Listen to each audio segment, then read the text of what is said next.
Welcome to Tradespoon. My name is Vlad Karpel. I'm CEO and founder of Tradespoon, and today we're going to have our weekly strategy roundtable where we talk about current market conditions, any questions you might have.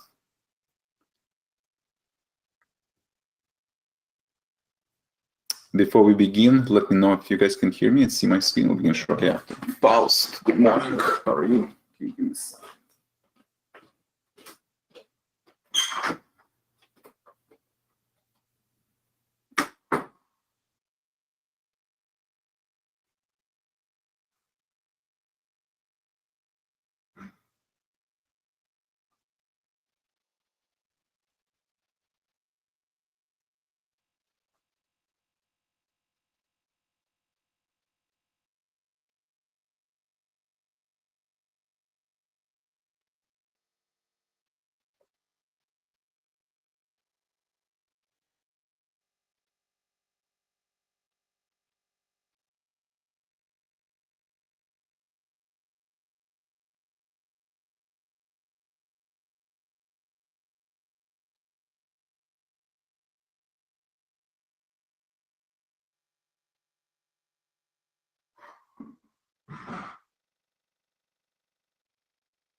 All right, let's start.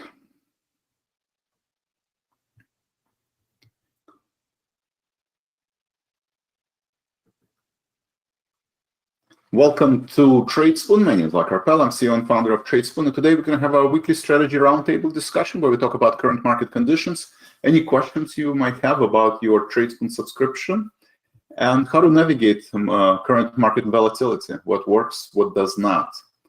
For those of you who are new, welcome. If this is your first live event, do me a favor, type in first. Always want to welcome new subscribers. This is my brief bio. I was Executive Vice President, Head of Technology at Options Express from its inception through 2007. Options Express was an online broker-dealer acquired by Charles Schwab. At some point, it was worth over $2 billion. I'm very proud of that experience. I've been trading my own money for the past 20 years. Started Tradespoon in 2012. Main reason is to share my mistakes that I've done in the past and build great technology that can give you edge in the market, and to help people with portfolio construction, portfolio rebalancing, kind of to watch what I do in the market, and hopefully, provide great education and experience. Again, my background: I have master's degree in computer science. I'm passionate about education, building technology, and trading. Manage all my money myself. Disclosures: trading stock and options involve risk, not suitable for everyone. You must be aware of the risks and be willing to accept it in order to invest in current market conditions. I'm not a financial advisor. I'm not registered with FINRA nor SEC. I'm showing you what I do in my own account based on my own risk tolerance level for general education information purposes only. Please consult your financial advisor prior to making any trading decisions. Also, it should not be assumed that the future trade picks will be profitable or will equal past performance. All right, before we get into a trading plan, let's talk about current market conditions and see if anything has changed. Let's look at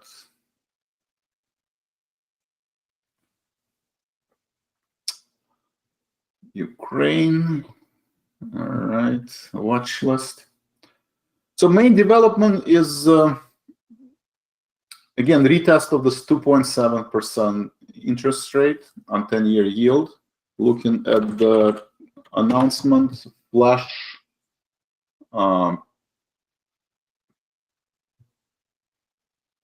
PMI, right? The flash PMI on the PMI services came in less than expected, right? Expectation was 53, that we're still in expansion, and the economy is expanding, but the PMI was below 50, and 50 usually means that if it's below 50, it's contracting, and if it's above 50, it's expanding. So this is probably a very significant development in the market, and you can see big drop in yield, right? In the past 2 days, from 3.10, we're back to 2.8, kind of the snack line that goes back to, this is actually multi-months pattern, right? Going back from 2008, 2007, the beginning of the bear market in 2008, right? This is where the market tapped out, and the yield tapped out 5.3%. And if you draw that line all the way to the 2020, 2018, when interest rates, Fed signaled that interest rates were higher, going higher in 2018. So we did break through that level, right? We were as high as 3.5, right? 3.5. And now we're back to 2.7. So this is a pretty big development, again, confirming this idea of narrative change, right? That there's no reason for Fed to continue raising interest rates aggressively, because we are a service-oriented economy, and the economy is starting to contract, right? Starting to contract. And that's what I would say is a major development. Again, as long as we are staying above 2.7% interest rates, I would say we're still trading range, right? We have kind of a classical, head and shoulders, right? Classical head and shoulders. The question is, when will the snack line be broken? Which would signal that, we are probably heading into, economy contraction, recession, hard landing, right? Not soft landing. Until this happens, right? And we don't know when it's going to happen, right? It could happen, well, today probably not, but it could happen next Wednesday, right? The next major event is we had ECB decision yesterday. Interest rates were up by 50 basis points instead of 25. And on Wednesday, Fed has to make a decision. Are they going to stick to their plan and raise by 75 basis points? Or because the CPI data was worse than expected, raised by 100 basis points. But now with the PMI data and contracting, maybe they don't need to raise by 75 basis points. So people, traders are going to be on the edge. We can quickly go back to 3.2 or higher, right? If they're raised by 100 basis points, because they still think that inflation is not subsiding, and the fact that PMI is a little bit, a lot worse than expected, and initial claims are slowly start climbing up, they might say, well, we're just going to stick to our course. So those are the main, what I see is the main development, and I would watch this level. We've talked about before, right? So where do you park your money in 401k? We're talking about treasury, right? Treasury market. And you can see it's back in the channel and actually trying to break the down channel. It's trying to break the downward channel. Let's see.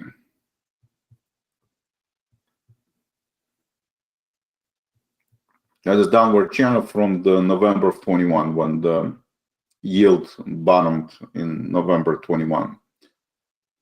So potentially breaking that downward momentum in treasury market. We'll see if that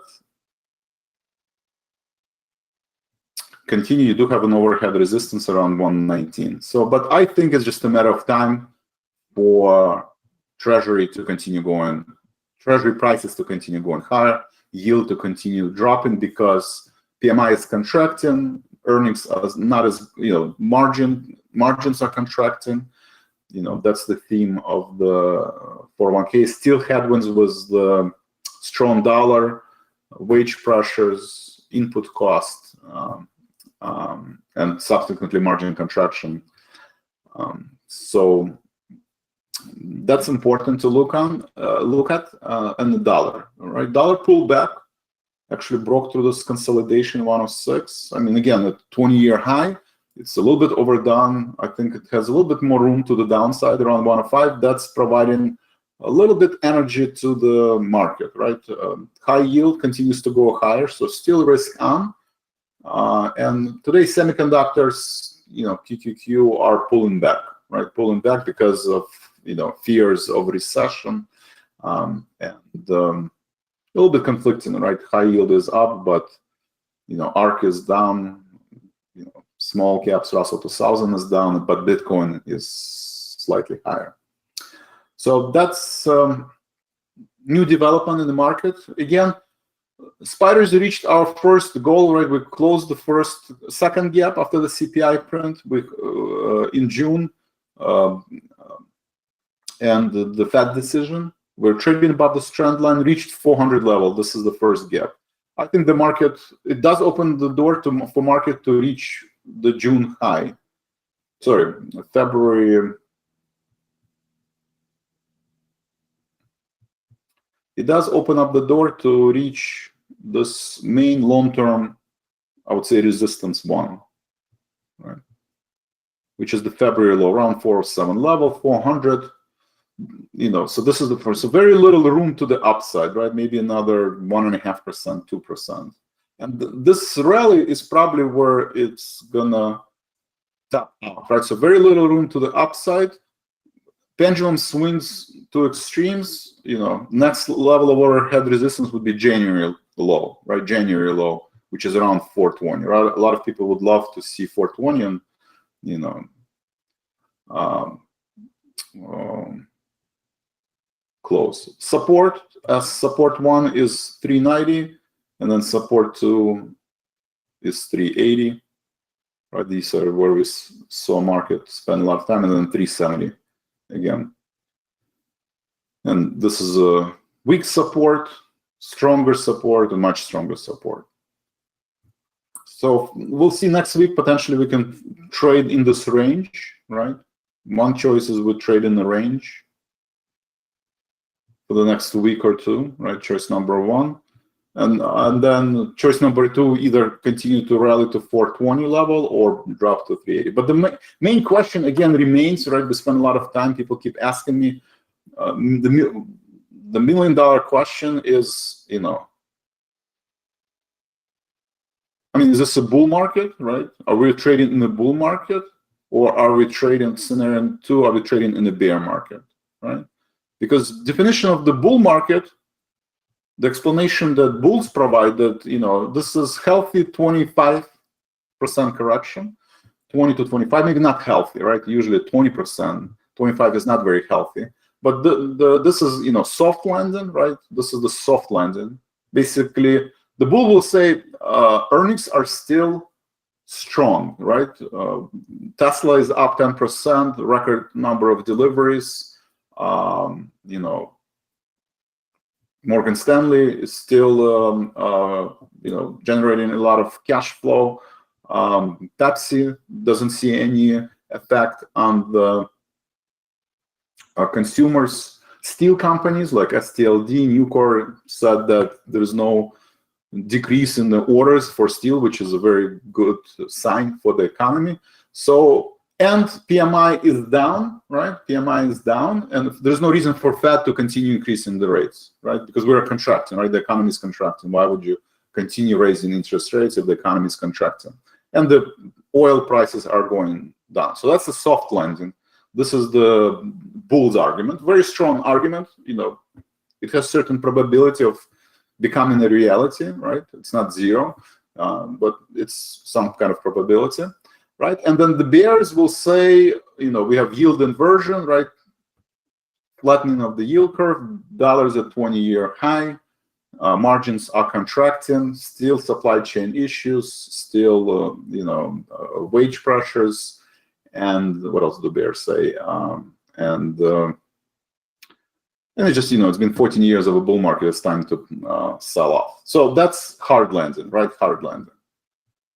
Main argument behind hard landing is that Fed is not going to react to one PMI reading, right? It needs at least couple, and more important than PMI is CPI data, right? PMI can be contracting, but if CPI is still expanding, then the Fed will not start slowing down on interest rates hikes. And this is a hard landing argument. So this is $1 million question, right? Everything, you have to be in the camp 1, or you have to be in the camp 2, or you have to be camp, I don't know, right? I don't know. Do not know. Or you can say, I do not care, right? Which is also a camp, right? Actually, pretty big camp, right? My experience, this is the biggest camp of all the traders, right? I have no idea, right? Well, if you have no idea, then then that's why you're here, right? But if you do have an idea or you have an opinion, right? You don't have to be wrong or right, but so 1, 2, and 3. That's the most important question that you need to answer. And let's go through that question and just see how many of you say 1, how many of you say 2, how many of you say 3. Good morning, Carmen. Welcome back.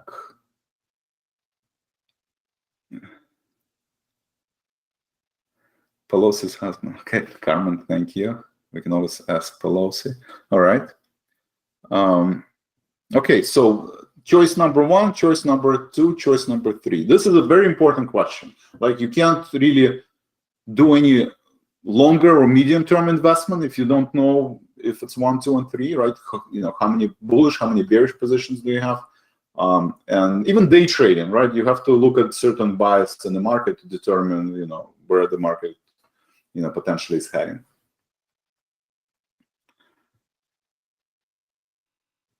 All right, 3, okay. Bull, bear.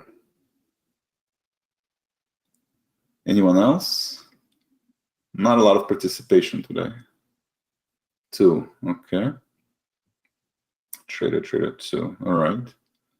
So almost the same number of 2s and 1s. We'll give it a little bit more time. Anyone else? 2 or 1?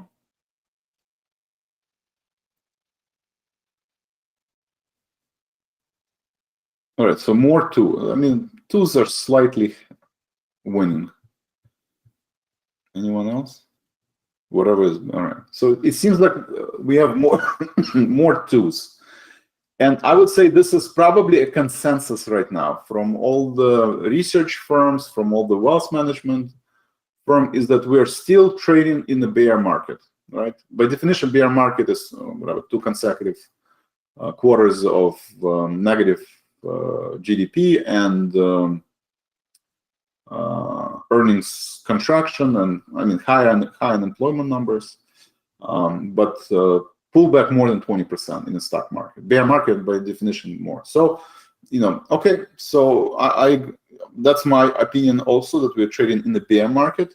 Then the next reasonable question becomes, well, market is up.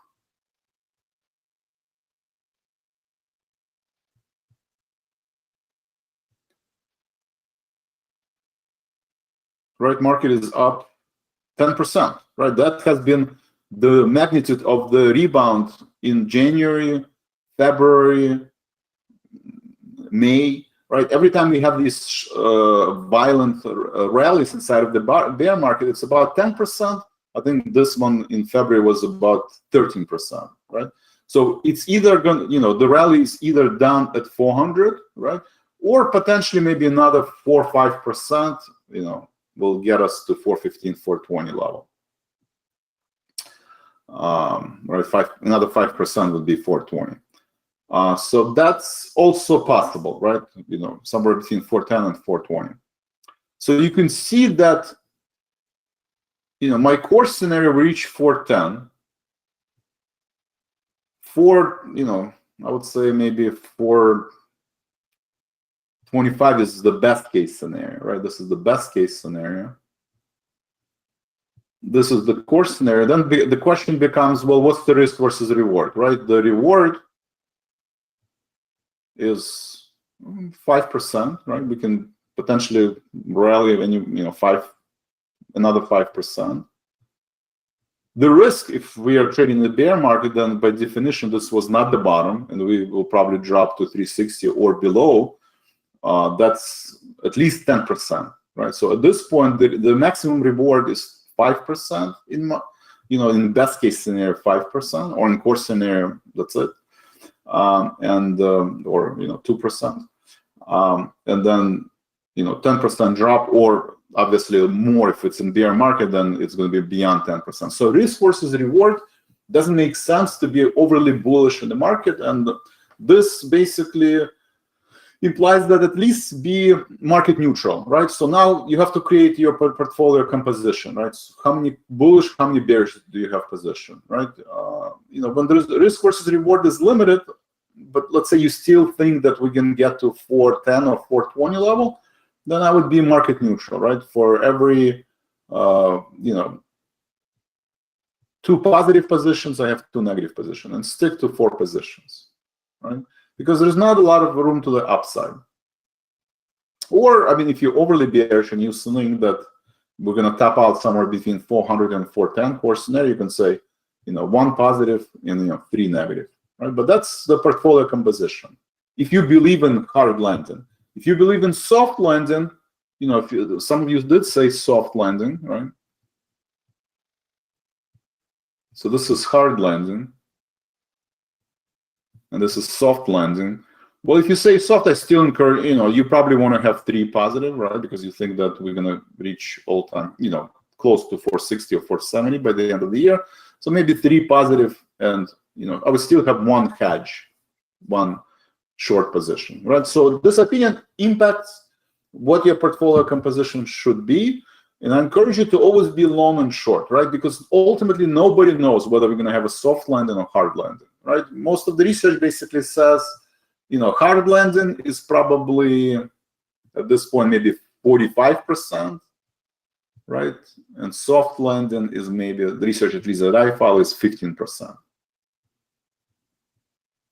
Right? Confidence level of, people who spend their life, looking at, companies' earnings report, looking at the microeconomic research that knows about economy and market a lot more than I do. This is what the confidence level they're assigning. That hard landing 45% confident, soft landing not so much, maybe 15% one.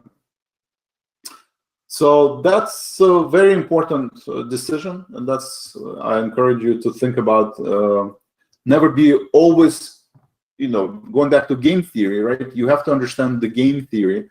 What are the market participants and what are the possible outcomes, right? And in trading, it's very hard to be always just bullish or always bearish, right? You have to be flexible. In a bear market, I would think that the pendulum always swings to extremes on both sides. So it's important to have both long and short positions. If you're trading options, for plus could be call. Could be call spreads, right? Maybe a cover call, and negative could be put spreads, reverse of the cover call, and something along those lines. If you're doing only stock trading, I encourage you to use inverse ETFs, right? In the Robo Investor, in the I use SH and PSQ, right? Inverse ETFs as your negatives. They will help you minimize on the pullback, it will help you minimize your drawdown of your portfolio.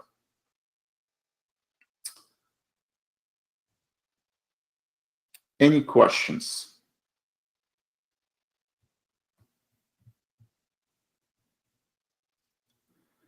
One, two, three. Why the 6 months of bear market? All right, thank you. Ukraine were able to sell. Okay.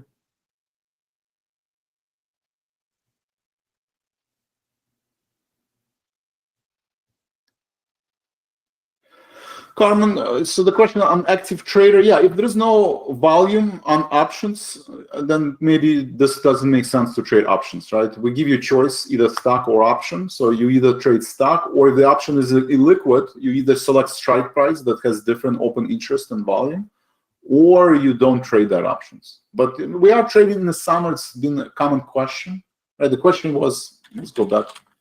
We have services, active trader, right? Active trader. So you have bullish and bearish trades. Right, very common question. So Akamai, right? We give you a choice. You can buy a stock, right? You can look at, buy at 94.15, where it's actually trading right now, or you buy it at 92.50 to wait for further pullback. But let's say 94.15, it triggered that first entry point. So you can buy a stock, right, at $94.15. Or the question is, if you want to leverage, then you can go into options. Right? And buy today's call at $4.15, right? $4.15. On weekly options, even I'm using deep in the money call that expires today. So in theory, even if there is no open interest on volume, if you can get it for $4.15, you might have to pay 5 or 10 cents more. It doesn't really matter because it trades at intrinsic value, right? Even if there is no volume, you should always be able to sell 90 call right now for $4.32, right? For $4.32. So on weekly options, the idea of trading intrinsic value is important. Sometimes there is a pretty wide bid and ask gap. Let's look at that. Let's look at trade option. Akamai.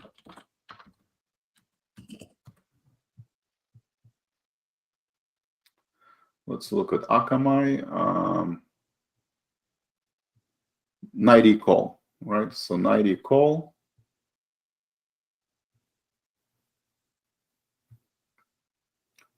It's a pretty wide bid and ask spread, right? So that's very difficult to trade, but you still see that the last price is 445. So you either don't trade because it has a pretty wide bid and ask and it's hard to get out of this trade, right? Volume during summer is relatively low.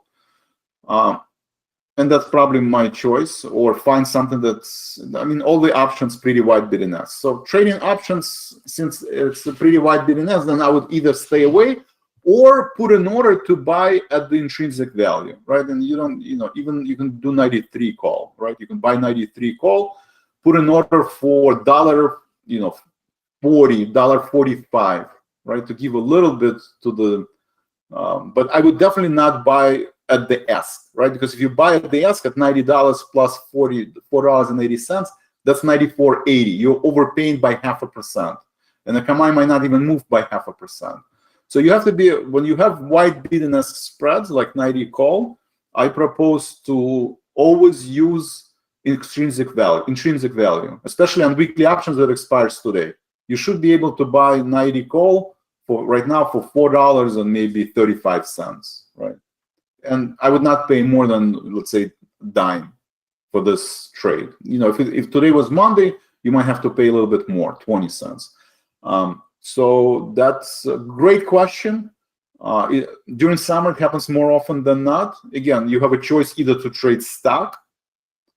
If you want to leverage and trade options, I would try to trade the names that are liquid and have a tight bid and ask spread, or buy at intrinsic value. If you buy at intrinsic value at 445, you should be able to sell it at least for $4.30 if nothing else changes, right? At the intrinsic value. Carmen, thank you for that question. Any other questions? All right, so we talked about current market conditions. Let's talk about some of the rules, right? So one is cash. If you're in the camp of soft lending, I encourage you to have at least 30% of your portfolio in cash, right? If you're bullish on the market. If you're bearish on the market, I would encourage you to have more, 50% of your portfolio in cash. In both cases, you need to have cash. Don't buy on the margin, but cash is extremely important because volatility is most likely going to stay for the next 6 months. Portfolio drawdown, again, I alluded to this rule of 4 positions, 2.5% of account value. We have that rule on all of our services, right? If you go back to Active Trader, we basically propose that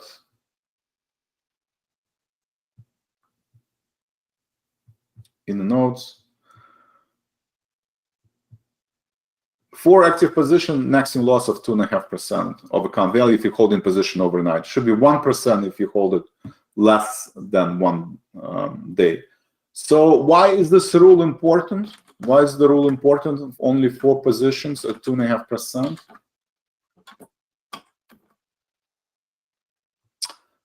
Because, again,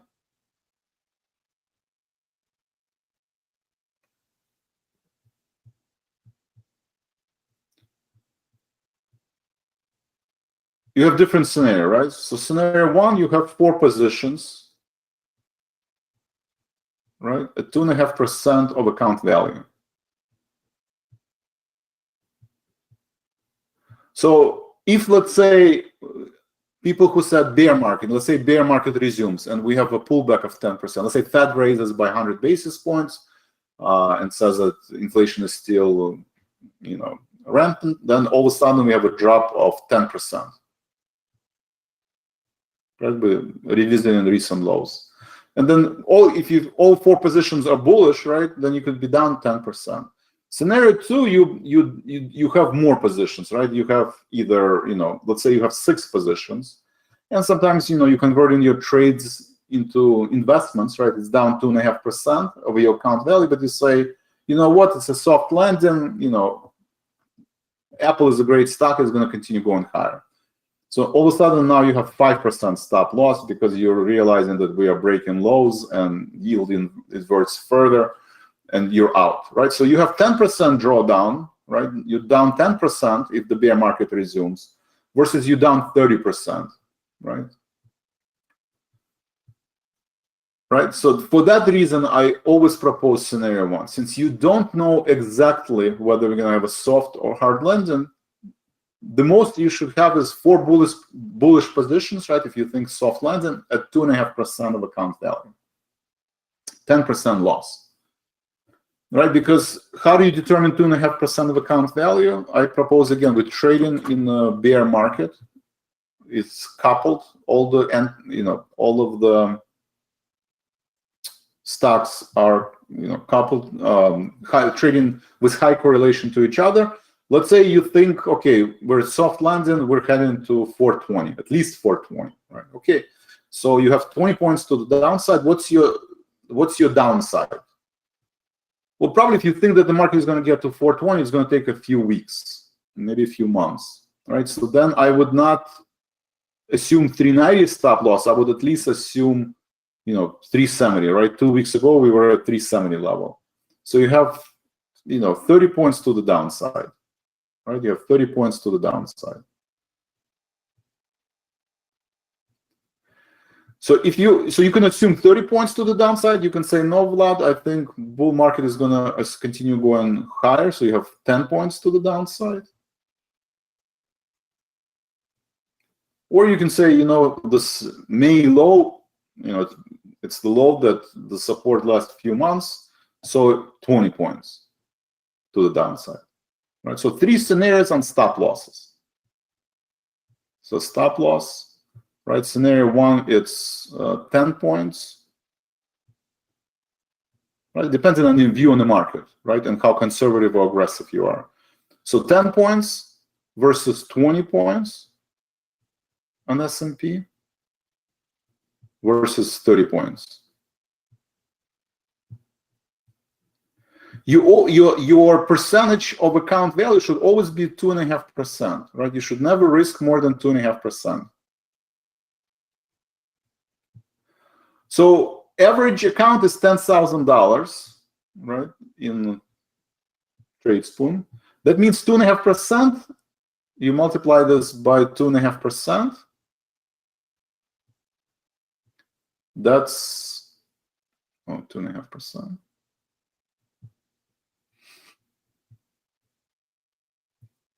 That's $250. Right? So you keep it in a journal, and you basically make a decision. You never want to lose more than $250. Right? It doesn't matter if you did 10 points or 20 points, right? Or you did 30 points. It's still $250. So now you have to determine on position size, right? So what's the position size should be? Well, if you say 10 points, 250, you can buy 25 shares of S&P. If you set 20 points, then you can buy maybe 12 shares of S&P. And if you set 30 shares, then you can buy 8 shares. So this is a very important distinction, right?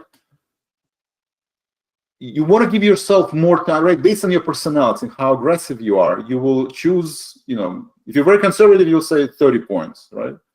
If you're a lot more aggressive, you're going to say 10 points, right? If you're day trading, maybe you'll say no more than 2%, 8 points, right? Something along those lines. But you can clearly see that the loss should always be the same. So that means you have to decrease the position size, right? As you increase your stop loss, it's inversely correlated to your position size. Very important distinction. This is the most common mistakes the traders make. They say 10 points, they buy 25 shares, but then they say, no, I'll wait for 20 points because I think this level will hold.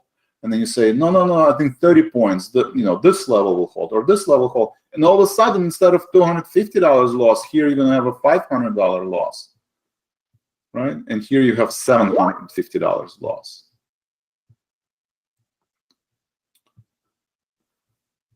All right, you're converting what used to be a trade into an investment, right? How many of you have done this mistake, where you always trade the same size, but you're pretty flexible on the stop loss, where you how many of you it had happened before?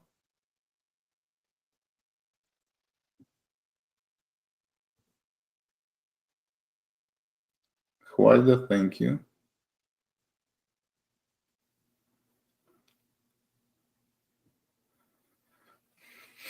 So how many of you have done this mistake? Anyone? Just say yes. Just say yes if you've done this before, and just say no. No means you always do 10 points, right? Or the first support, and every time you're down $250, 2.5%, you're out. All right. So some of you, Carmen, thank you. Okay. So I encourage you to keep this table right in your journal, like before market opens, have a morning routine. Right, that's what we do in our live trading room. Have a morning routine, determine these stop and resistance levels, and just write this down. I'm either going to do this scenario, right? There's scenario 1, scenario 2, right, and scenario 3, right? And most common scenarios. So then that's what you would write. Quite the question is, what if you cannot juggle? There's no. In terms of scenarios, you pick one, right? Based on your personality, usually, and your experience, you would make different selections. Me personally, I always give myself more room. So I always actually going to go and assume that we're going to drop 40 points, right? And I decrease my portfolio position size. I've been trading long enough, and I'm getting older, so I'm more risk averse. Right, so I always assume the worst, right, and I assume that we're going to get to 3.6, which is a reasonable assumption, right? When I build this long-term position and I scale in and out of these positions, you can always be a little bit less aggressive, conservative, right? You can say, well, we haven't reached 370 in the past 2 weeks. Why do you think we're going to reach 370 in the next 2 weeks? I mean, totally fine. Or you can say 380, right? So it just depends on your view. Nobody really knows where the market is going to wait. Will it stop at 380? Will it stop at 370, 390 in the next week or two? Nobody knows, right? It all depends on the news on the Fed decision next week.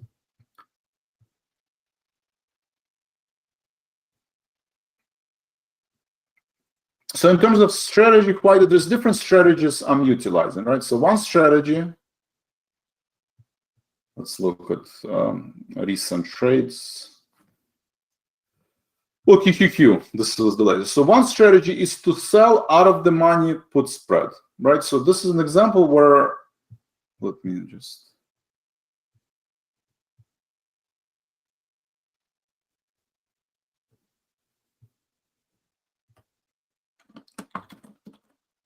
So this is the example of QQQ, right? One of the biggest position I have is to sell out of the money put spread. So here I'm selling 380 put, 280 put, right? I did it, back in April, end of April, because I have an opinion that 280 level would hold, right? It didn't. It actually dropped more than 5%, but now it's trading well above that level. So this is a perfect example where you can sell 280 put. I sold it for $12. It's worth $5 now. And I'm hedging this because I was bullish going into August, September, but going into December, I'm bearish. So I have 280 to 60 put spread. So that's one strategy, right? You use vertical spreads. You can do calendar spreads where they expire in different months. If you have an opinion that September is going to go higher, December it's going to go lower. If you don't have an opinion and you think you don't really know, then I would just encourage you to go, to give yourself more time and probably now go into December, right? If you think it's soft landing, you buy December call spreads. If you think it's a hard landing, you buy December put spreads, and everything in between, you just don't know. It's going to be volatile. If you're not comfortable trading options, then I encourage you to consider trading stock, right? Buying a different cost basis. I bought at 310, I bought at 300, bought at 285, right? Because you basically look at this chart and you say, well, I have no idea, right?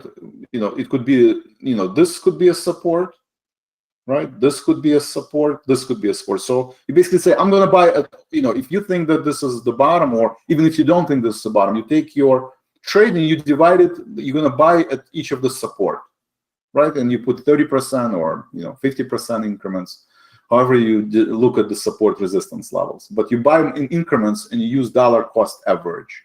And every time it reaches support or resistance, you keep trading around this position and you keep trimming at different entry points. So that would be one of the most favorite strategies that I would do. Right? We do a lot of earnings like Schlumberger. You can see I'm out of Schlumberger. Selling out of the money put spread and call spread. In this case, it's actually trade went against me. Right? But selling put spread and call spread. Right, Schlumberger here is I sold 34.5 and 36 call, right? 34.5 and 36.5 and 36 call. So risk is $1.50, right? And in this example, I collected 7 cents and 13 cents. So in this case, well, I still have the call. I might be able to close it. We'll see how the Schlumberger is doing. Is it going higher? 35.43. So if it continues to go higher, then potentially I can close it at a higher price point. But that's an example of another of my favorite strategy, doing iron condor, selling call spread and selling put spread. Right, this week there's a lot of earnings. I did trade in IBM. Similar strategy, I did trade in Halliburton, I think. So a lot of similar strategy where you sell out of the money puts and calls. So I usually do 2 times estimated move analysis, and then you look at Schlumberger. I mean, it did move beyond the estimated move, but that would be the trade.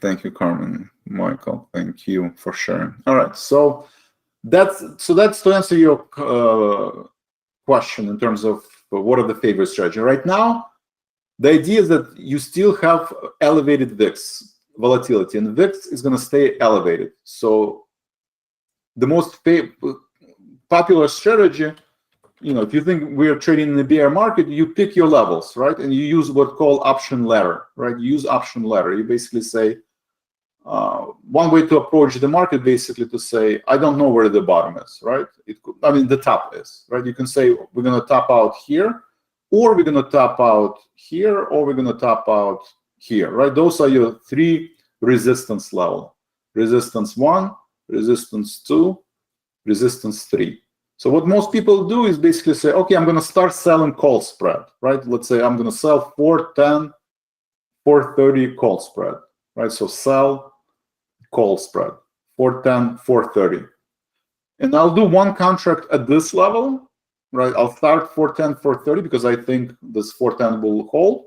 If it reaches 410, maybe you do the second contract, right? When it reaches 410, 420, right? So you do one contract here, and then maybe you buy another contract here, and then pendulum swings to extremes. It always happens. Then you buy, you keep selling, right? You do different option ladders, right? Different strike levels or different entry points, or you can do different expiration months. Maybe one is October, one is November, one is December, right? And then when we drop, same thing. We drop to 390. That's support 1.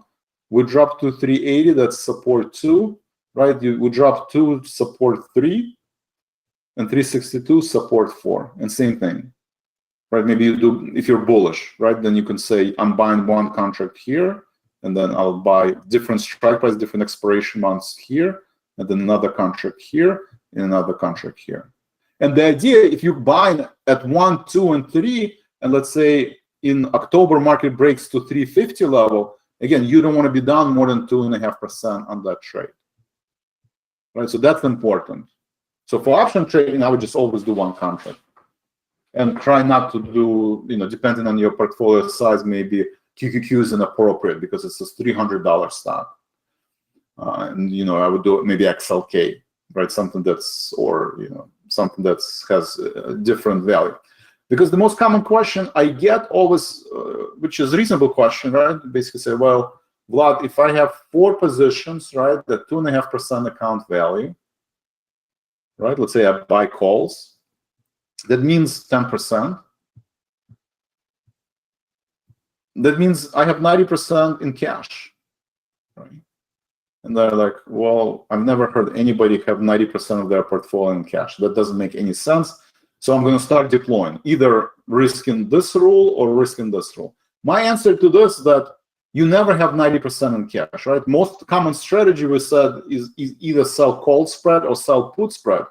So when you sell let's say market reaches 380 and you sell 380, 360 put spread, you are risking, one contract is $38,000, right? One contract, you are trading $38,000. You might want to say that, well, I don't think it's going to, the maximum that I can lose is $10.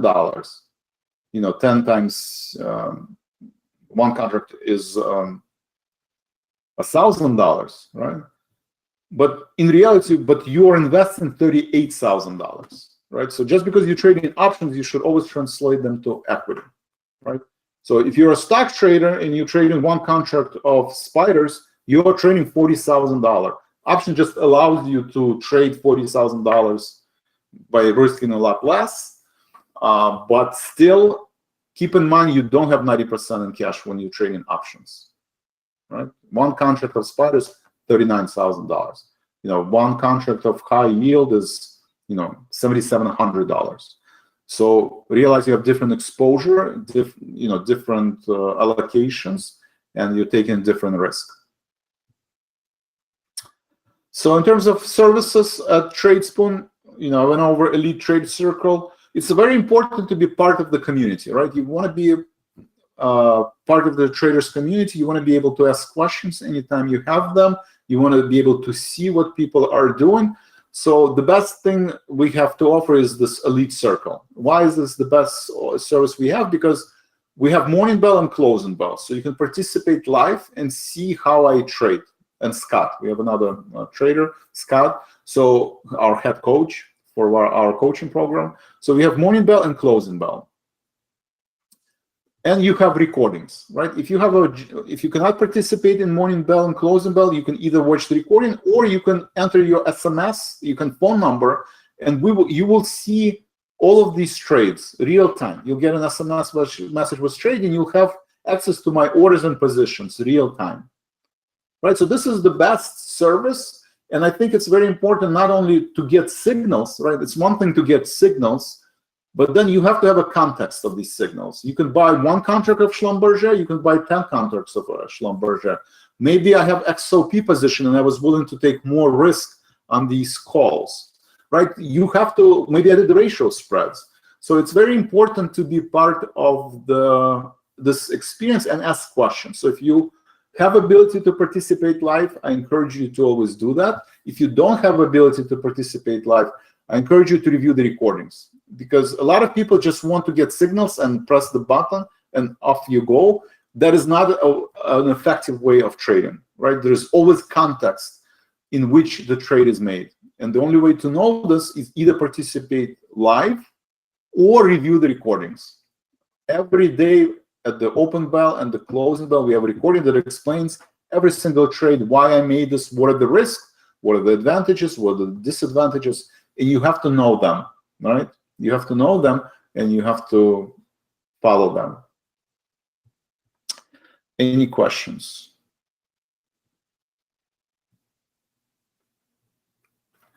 Carmen, there's no rule that, the question Carmen has, do stocks usually go back to the previous close? There's no such rule, right? I mean, it's usually for day trading is a good support, right? So previous close, right? The reason I choose this previous close, not because it always goes back to this or often, but it's because it's a good support level. So that's why we always do strategy A or strategy B. Either previous close is the good support or the low, but that doesn't reflect that whether it will reach or will not reach. But if it does reach, this is usually a good support. That's how I would think about it. Any other questions?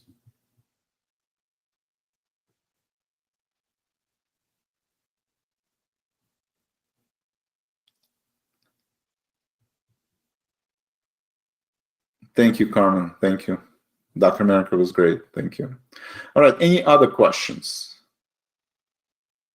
Alon, Alvaro, Avi, Barry, Carmen, Chad, David, Don, Donald, Ed, Faust, Haiki, Henry, Huayda, Kevin Mack, Mamadou, Michael, Roger. Sorry if I mispronounce your name. Roger, Sunil, Timothy, Virus, Trader, and everybody else. Any questions? If there are no questions, well, let's go over some of the tools. So we went over Active Trader, right, with different support and with different entry points, right? Usually what I do is I looked at strategy A or strategy B based on pre-market futures, right? If you see market is down, then you probably wanted to wait for predicted low. If you see market is up, then you want to do, previous close, right? Use previous close as your entry point. And you have, we encourage you to, again, use dollar cost average. Split your trade into two and do entry one, entry two, and then you have a stop loss.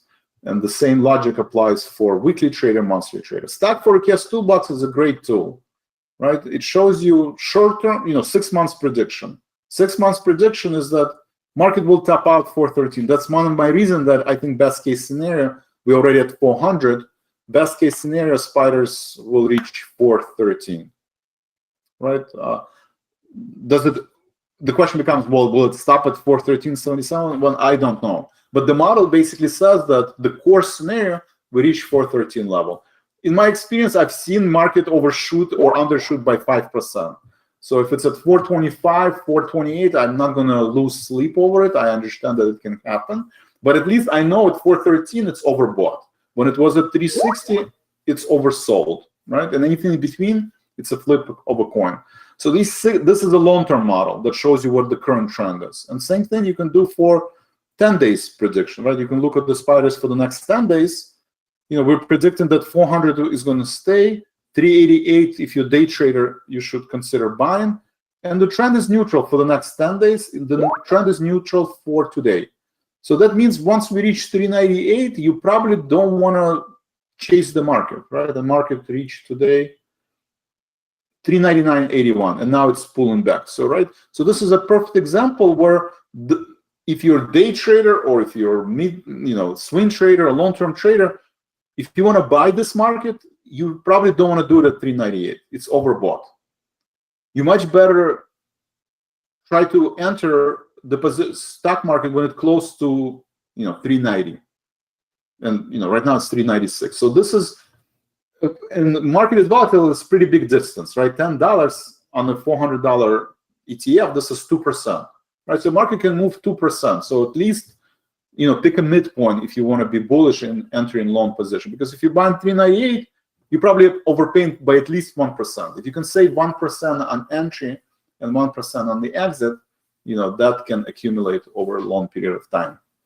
So I encourage you to explore stock forecast toolbox for these entry and exit points and elite service.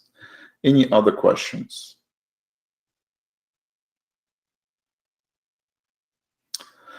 Kevin, I agree. Yeah, Fed is going to create volatility. It's hard to predict what the outcome of that is, but I do agree it's probably not going to stay stationary, right? We're either going to very quickly next week retest 413 or very quickly drop to 380, right? Based on the Fed decision, and we'll see. So far, based on the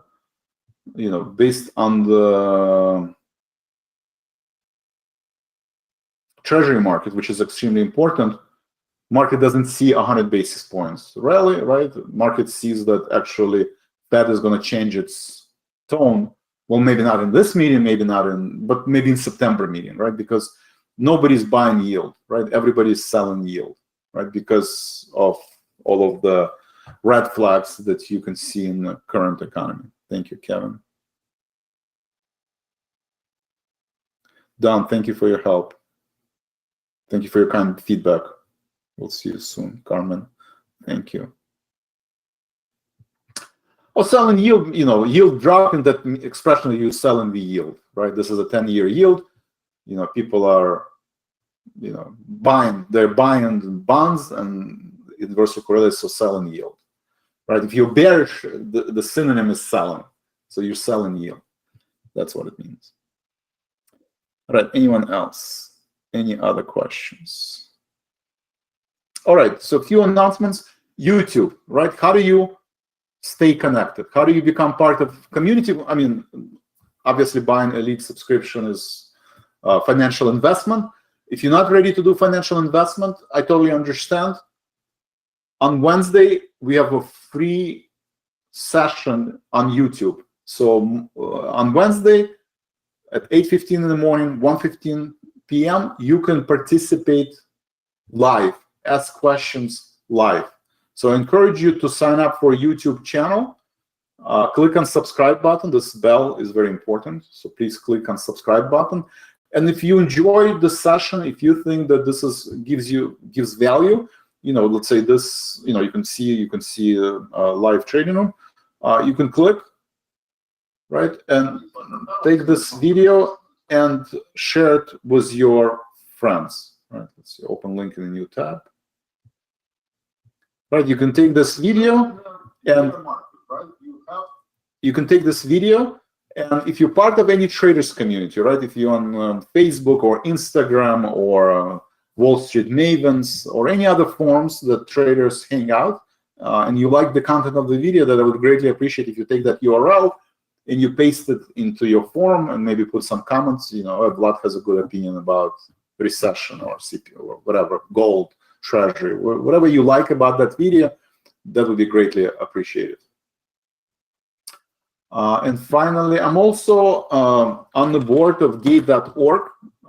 I was born in Kiev, Ukraine, still have family in Ukraine, so this is a very kind of close to home war, and I'm part of this board of directors, so we always do fundraisers. If you have experience doing fundraisers or if you can contribute, then I would greatly appreciate if you guys, whatever you can, contribute. The interesting part about this site that we built, that all of the money goes directly to the families, right? We don't keep any of the money. It's $100 per family, approval rate of 24%. With that, the families, making sure they have kids, make sure they have hardship. Obviously, most of them do, and family gets $100 in 24 hours. So that's kind of been the process. I'm part of this,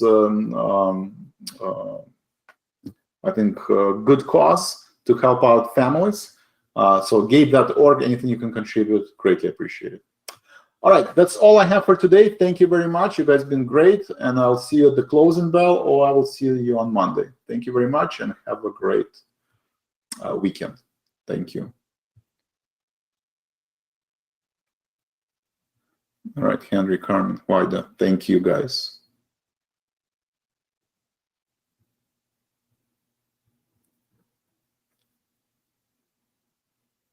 Thank you, Alvaro. Madhu, thank you so much. Take care, guys.